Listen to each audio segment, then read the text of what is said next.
It's the plan of converging interests in the Middle East. It's something that we've been working on for quite a while.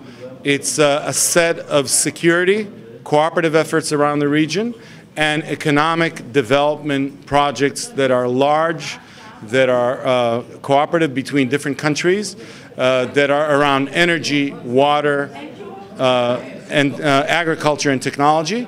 And these are things that we are already working on.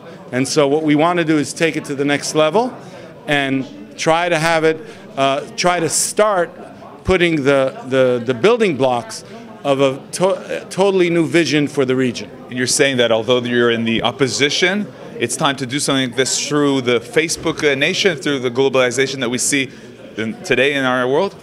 Well, these are projects that are already happening. If we, when Intel bought one of our companies, when I was still an entrepreneur, opened up a major development center in Ramallah, it's a project. When Cisco has a major development center, it's a project. When we're working on a project between Jenin, which used to be the most festive suicide bombing city, and Gilboa, it's a project. It's an economic development zone project. When we're working on a project in Jordan and Bet Shean or Emek HaMa'ayanot, it's a project. When we're working on a project in the far south between Israel and Jordan and perhaps the two other countries from both sides, it's a project. Water, agriculture, sea agriculture, and big infrastructure projects. So these are building blocks of a new idea and a new set of initiatives. But it does seem that these days, especially after the disengagement plan and also the Oslo Accords, people feel that giving in to the Palestinians, giving in to the Arab world is not right,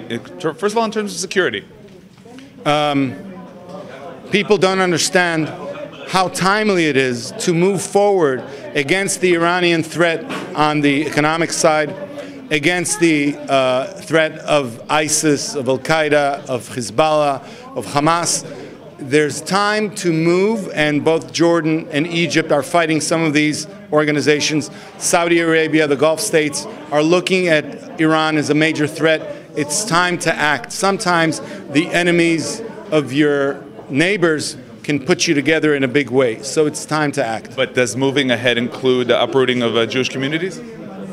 Right now it's time to move on a regional level. We'll come to talk about a settlement as part of a general framework, but it needs to be one which claims what Israel has to take, not only, and wants not only what Israel has to give.